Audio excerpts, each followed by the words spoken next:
CST, une bien triste nouvelle qui vient d'être annoncée par l'AFP. Le chanteur Herbert Léonard est décédé ce dimanche 2 mars 2025 à l'âge de 80 ans. Le chanteur, notamment connu pour son tube Pour le plaisir, a succombé à un cancer du poumon et CST à l'hôpital de Fontainebleau qu'il s'est éteint alors qu'il luttait contre la maladie depuis plusieurs années.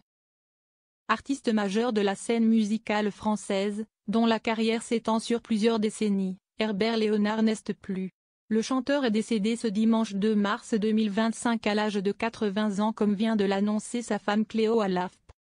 Il a succombé à un cancer du poumon à l'hôpital de Fontainebleau, lui qui luttait contre la maladie depuis plusieurs années. Herbert est décédé à 18 h à l'hôpital de Fontainebleau. Il luttait depuis quelque temps contre un cancer du poumon, a-t-elle précisé.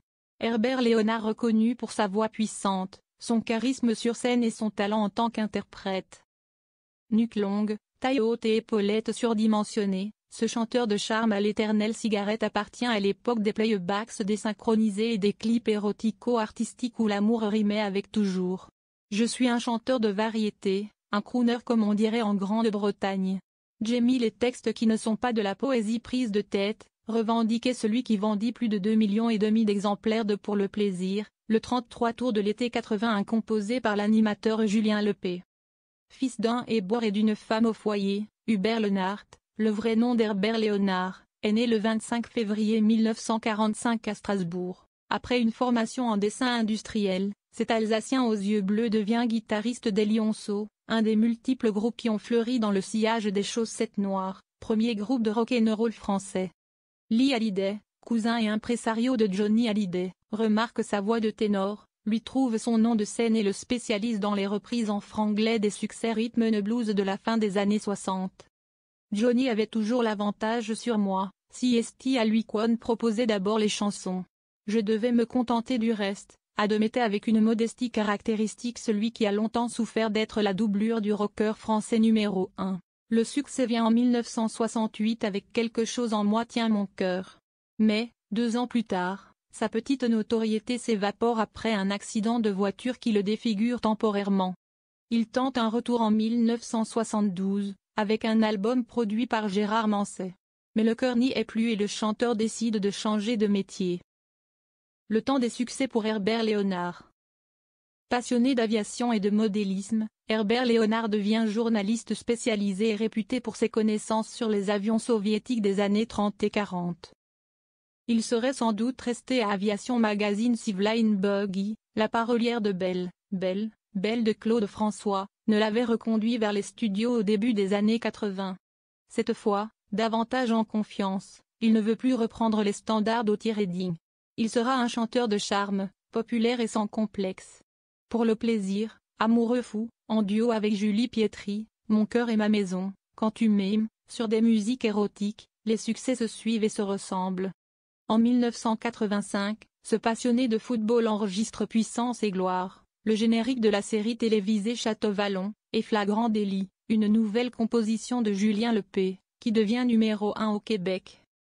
En 1999, l'ex-roi du top 50 revisite plusieurs standards du patrimoine télévisuel francophone dans l'album Génériquement Vôtre, L'amour en héritage, Terre Indigo et, bien sûr, Puissance et gloire. La même année, il incarne Frollo, le Tartuffe de la comédie musicale Notre-Dame de Paris. Dans Demi-tour, paru en 2014, ce miraculé de la chanson française renoue avec ses premiers amours du rhythm and blues, avant de sortir en 2016 son dernier album, Mise à jour, célébrant ses 50 ans de carrière avec des réenregistrements de ses plus grands succès mais aussi des titres inédits.